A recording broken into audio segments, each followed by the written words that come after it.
2025년 8월 고양축산농협이 걸어온 따뜻한 발걸음을 뉴스토픽으로 전해드립니다. 지난 8월 1일 부페파크에서 원로조합원을 위한 격려잔치를 개최해 축산업에 헌신해온 선배 조합원들께 감사의 마음을 전했습니다.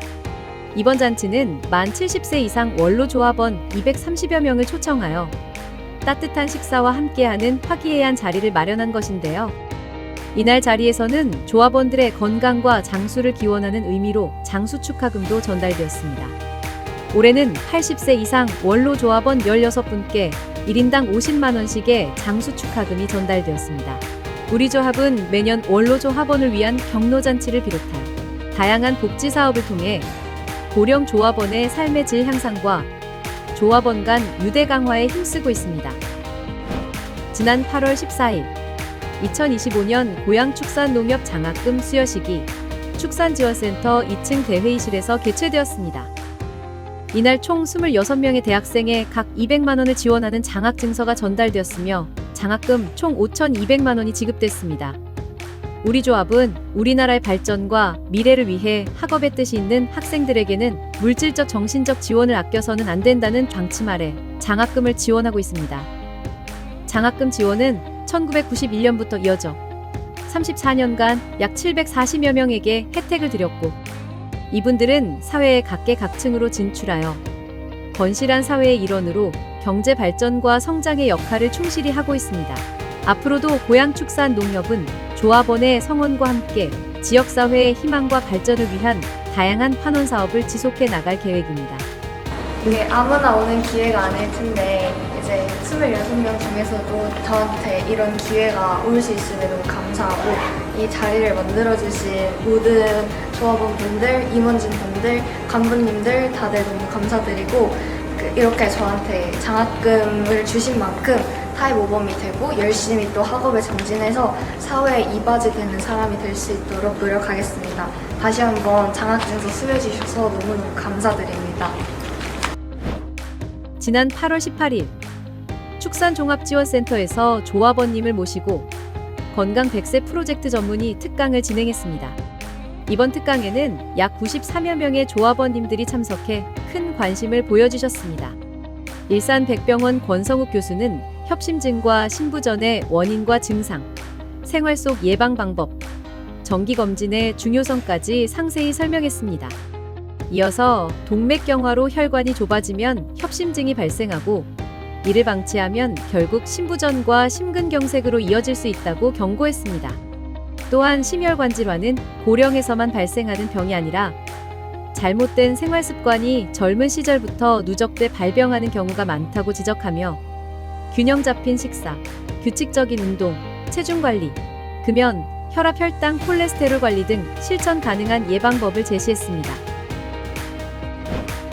지난 8월 25일 농협생명이 선정하는 베스트 CEO상을 무려 7회 연속으로 수상하는 쾌거를 이루었습니다.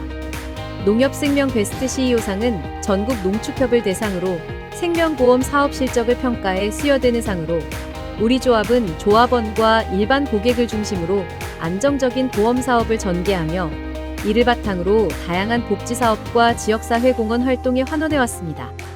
이번 7회 연속 수상은 단순한 성과를 넘어 우리 조합의 보험 사업이 조합원과 지역사회에 미치는 사회적 역할과 책임을 입증하는 의미 있는 결과입니다.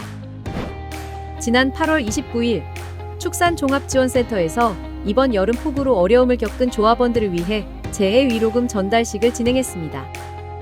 재해위로금 지원은 1인당 30만 원씩 21개 농가에 총 630만 원이 지급되었습니다. 조합원들은 이번 폭우로 인해 축사와 시설, 농장 운영에 크고 작은 피해를 입었으며 그간 쏟아온 노력과 정성에도 불구하고 예상치 못한 자연재해 앞에 큰 어려움을 겪었습니다. 고양축산농협은 신속한 지원과 실질적인 도움을 통해 조합원들이 하루빨리 안정을 되찾을 수 있도록 최선을 다하고 있습니다. 최근 친환경급식의 식재료 구매 방식을 둘러싼 논란이 뜨거웠습니다.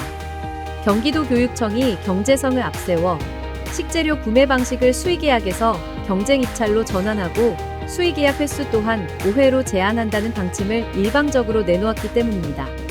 이에 지난 8월 27일 경기도 지마크 학교급식협의회는 임태희 교육감과 간담회를 갖고 친환경 학교급식 공급체계 개선 방안을 논의한 결과 경쟁 입찰제 도입이 전면 보류됐습니다. 임태희 교육감은 이번 논란은 경기도에서 생산되지 않은 외부 조달 물량이 친환경 농산물인지에 대한 의문에서 비롯됐다며 지마크 축산물은 문제가 없는데 공문 발송이 잘못되어 축협이 피해를 보게 됐다고 설명했습니다. 경기도 지마크 학교급식조합장협의회는 공급체계가 변경되면 농가의 안정적 판로와 생계가 위협받을 뿐 아니라 저가 경쟁 입찰로 전환될 가능성이 크다며 아이들의 건강과 축산농가의 생계를 지키는 공공 시스템 확보를 강력히 요구했고 교육청은 이를 수용해 기존 방식을 유지키로 했습니다. 8월의 따뜻한 발걸음을 함께 해주셔서 감사합니다. 다가오는 9월에도 조합원님을 위한 소식과 정성 가득한 발걸음을 담아 고양축산농협 뉴스토픽으로 다시 찾아뵙겠습니다.